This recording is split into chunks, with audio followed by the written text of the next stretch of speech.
ಎಲ್ಲಾ ದಲಿತ ಸಂಘಟನೆಗಳನ್ನು ಕೇಳಿದ್ದೀವಿ, ಎಲ್ಲರ ಜೊತೆಯಲ್ಲಿ ಸಂವಾದ ಮಾಡಿದ್ದೀವಿ. ಶಾಸಕರು ಮಂತ್ರಿಗಳು ಮಾತಾಡಿ ಮುನಿಯಪ್ಪ ಅವ್ರು ಮಾದೇವಪ್ಪನವ್ರು ಮುಗಿಸಲಿ ಮಾತಾಡಿ ಇಲ್ಲ ಮಾಡಿ ಮಾತಾಡಿ ಮುಗಿಸು. ಎಲ್ಲರೂ ವಿಶ್ವಾಸ ತಗೊಂಡಿದ್ದೀವಿ. ಇದೊಂದು ಐತಿಹಾಸಿಕವಾದಂತ ತೀರ್ಮಾನ. ಇವತ್ತು ಆಗಿದ್ದು 5 to 10 minutes ಡಿಸ್ಕಷನ್ ಅಷ್ಟೇ. ಅಂದ್ರೆ ಪಕ್ಷದ ನಿಲುವು, ಸರ್ಕಾರದ ಬದ್ಧತೆ, ಸಾಮಾಜಿಕ ನ್ಯಾಯದಲ್ಲಿ ಮತ್ತು ದಲಿತ ಸಮುದಾಯಗಳಿಗೆ ಸಮನ್ವಯಿತ ಸಾಧಿಸಲಿಕ್ಕೆ ಬೇಕಾದಂತ ಒಳಮೀಸಲಾತಿಗೆ ವಿಚಾರಿಸಲಾಗುತ್ತದೆ. ಇವೆರಡೂ ಕೂಡ ಒಮ್ಮೊತ್ತಿಗೆ ಯುನಾನಿಮಸ್ಲಿ ಒಕ್ಕೊಳ್ಳದಿಂದ ಎಲ್ಲರೂ ಒಪ್ಕೊಂಡಿರ್ತಕ್ಕಂಥ ಸಂಘಟನೆಗಳು ಭೇಟಿಯಾಗಿದ್ದಾವೆ. ಎಫ್ಟು, ರೈತು, ಗೋವಿ, ಲಮಾಣಿ ಎಲ್ಲ ಬಯಡ್ಲ ಗೋಸ್ಟ್ ಪಾಯಿಂಟ್ ಅವೆಲ್ಲ ಒಪ್ಪಿಗೆ ಆಗಿದೆ. ಒಳಮೀಸಲಾತಿ ಒಪ್ಪಿಗೆ ನಾವು ಹಿಂದೆ ಕ್ಯಾಬಿನೆಟ್ ತೀರ್ಮಾನ ಮಾಡಿದ್ವಿ. ಕೋರ್ಟ್ ಆಗ ಮುಖ್ಯಮಂತ್ರಿಗಳು ಹೇಳಿದಕ್ಕೆ ತಡೆ ಬಂತು, ಹೀಗಾಗಿ ಎಲೆಕ್ಷನ್ ಬಂತು, ನಿಧಾನ ಆಯಿತು. ಅಷ್ಟೊಳಗಡೆ ಕೆಲವು ಸಂಘಟನೆಗಳು ಅನ್ರೆಸ್ಟ್ ಆದವು, ಕಾನೂನನ್ನು ಅಡ್ಡ ಬಂತು ಚುನಾವಣಾ ನೀತಿಗಳು. ಹೀಗಾಗಿ ಇವತ್ತು ತೀರ್ಮಾನ ಐತಿಹಾಸಿಕ ಮಾಡಿದ್ದೇವೆ. ನೀನು ಏನು ಅಂದ್ರೆ ಈ ಒಂದು ಗ್ರೂಪ್ಗಳನ್ನ ಮಾಡಿ ಅದಕ್ಕೆ ಇಷ್ಟು ಪರ್ಸೆಂಟೇಜ್ ರಿಸರ್ಚ್ ಕೊಂಡುವಾಗ ರಿಕ್ರೂಟ್ಮೆಂಟ್ ಬರುತ್ತಲ್ಲ, ರೋಸ್ಟರ್ ಪಾಯಿಂಟ್, ಅಲ್ಲಿ ಗೊಂದಲ ಆಯ್ತು. ಯಾವುದೋ ಒಂದು university, Dharwad university recruitment rules frame ಮಾಡಲೇ ಇಲ್ಲ, ಮಾಡೋಕ್ಕಿಂತ ಮೊದಲೇ ನೋಟಿಫಿಕೇಶನ್ ಹಾಕ್ತಾರೆ.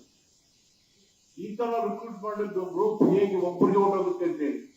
ಹೀಗಾಗಿ ರಾಜ್ಯಾದ್ಯಂತ ಗೊಂದಲ ಸೃಷ್ಟಿಯಾಗಿ ಅನುಮಾನ ಅವರವರಿಗೆ ಶುರುವಾಗಿ ಅವರೆಲ್ಲ ಭಯಭೀತರಾಗಿ ನಮ್ಮ ಭವಿಷ್ಯ ಹಾಳಾಗುತ್ತೆ ಅಂತ ಹೇಳಿ ಅವರಷ್ಟಕ್ಕೆ ಅವರೇ ಮಾಡಿದ್ರು. ಕೆಲವರು ವೇಳೆ ಬೇಸ್ಕೊಳ್ಳಕ್ಕೂ ಅವರೆಲ್ಲ ಎತ್ಕಟ್ಟತಕ್ಕಂಥ ಪ್ರಯತ್ನಗಳು ನಡೆದವು. ಹಾಗಾಗಿ ಇದನ್ನೆಲ್ಲ ಗಮನಕ್ಕೆ ರೂಲ್ಸ್ ಫ್ರೇಮ್ ಆಗಿರಲಿಲ್ಲ. ಹಾಗಾಗಿ ಅವರು ಕೆಲವರು ನಮ್ಮ ಸರ್ಕಾರದ ವಿರುದ್ಧವಾಗಿ, ಪಕ್ಷದ ವಿರುದ್ಧವಾಗಿ ನಾಯಕರುಗಳು ಕೊಡಿಸೋ ಪ್ರಯತ್ನಗಳನ್ನು ನೀವು ನೋಡಿದ್ರೆ ಎಲ್ಲ ಸಭಾಸದರುಗಳು ನೀವೇ ವರದಿಗಳನ್ನು ಮಾಡಿದ್ದೀವಿ. ಈಗ ಅದಕ್ಕೆ ಯಾವುದು ಆತ್ಮತೆ ಇಲ್ಲ. ಒಂದು ಪಾಯಿಂಟ್ ಅಧ್ಯಯನ ಮಾಡುವಾಗ 3 ಗುಂಪುಗಳಿದ್ದಾವೆ, ಎ, ಬಿ, ಸಿ ಒಳಗಡೆ ಅಲೆಮಾರಿ ಇಟ್ಟಿದ್ದೀವಿ. ಅಲ್ಲಿ ಮಾಡುವಾಗ 3 ಗುಂಪುಗಳಿಗೆ ಒಂದೇ ಬಾರಿಗೆ ಅವರಿಗೆ ಮೀಸಲಾತಿ ಸಿಗಬೇಕು. ಅಂದ್ರೆ 15 ಪಾಯಿಂಟ್ ಇದ್ರೆ 15 ಪಾಯಿಂಟ್ಗಳು ಸಿಗಬೇಕು, 15 ಪಾಯಿಂಟ್ ಕವರ್ ಆಗಬೇಕು 3 ಕೂಡ. ಅದಕ್ಕಿಂತ ಕಡಿಮೆ ಇದ್ರೆ ಆ ಮೀಸಲಾತಿ, ಎಸ್ಟಿ ಮೀಸಲಾತಿ ಅದಕ್ಕಿಂತ ಕಡಿಮೆ 3 ಗುಂಪುಗಳಿಗೂ ಅನ್ವಯ ಆಗದೇ ಇದ್ರೆ, ಒಬ್ಬರಿಗಾದ್ರೆ ಇಬ್ಬರಿಗಾದ್ರೆ, ಇಬ್ಬರು ಕಂಡ್ರೆ ಅಥವಾ ಒಬ್ಬರು ಕಂಡ್ರೆ ಅಂತ ಕಡೆ ಒಳ ಮೀಸಲಾತಿ ಅನ್ವಯ ಆಗೋದಿಲ್ಲ. ಅದರ ಬದಲು ನಾವು ಅದನ್ನ ಎಸ್ಸಿ ಜನರಲ್ ಅಂತ ಇದ್ದೀವಿ. ಇದು ಆಂಧ್ರ ಪ್ರದೇಶದಲ್ಲೂ ಕೂಡ ಮಾಡಿದ್ದಾರೆ.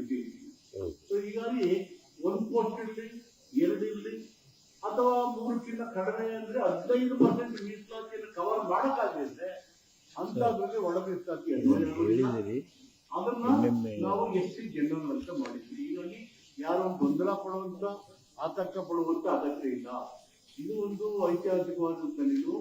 ಮುಖ್ಯಮಂತ್ರಿಗಳಿಗೆ, ಕಾಂಗ್ರೆಸ್ ಪಕ್ಷಕ್ಕೆ ಇರ್ತಕ್ಕಂಥ ಬದ್ಧತೆ, ಸಾಮಾಜಿಕ ನ್ಯಾಯದಲ್ಲಿರ್ತಕ್ಕಂಥ ಬದ್ಧತೆಗೆ ಅನುಗುಣವಾಗಿ ಕೊಟ್ಟ ಮಾತಿನಂತೆ ನಮ್ಮ ಡಾಕ್ಟರ್ ಪರಮೇಶ್ವರ್ ಅವರು ಚುನಾವಣಾ ಪಡೆದ ಅಧ್ಯಕ್ಷರಾಗಿ ಒಳ ಮೀಸಲಾತಿ ಕೊಡ್ತೇವೆ ಅಂತ ಪ್ರಣಾಳಿಕೆ ಹೇಳಿದ್ರು. ಈ ಎಲ್ಲಾ ವಿಷಯದ ಬದ್ಧತೆಯಿಂದ ಒಂದು ಐತಿಹಾಸಿಕ ತೀರ್ಮಾನ ಮಾಡಿದ್ವಿ. ನಾವೆಲ್ಲರೂ ಸಂತೋಷದಿಂದ, ಒಕ್ಕೊರಲಿಂದ ಈ ತೀರ್ಮಾನ ಮಾಡಿದ್ವಿ. ನ್ಯೂಸ್ ಫಸ್ಟ್, ನಿರ್ಭೀತಿಯಿಂದ ನಿಮ್ಮ ಪರವಾಗಿ.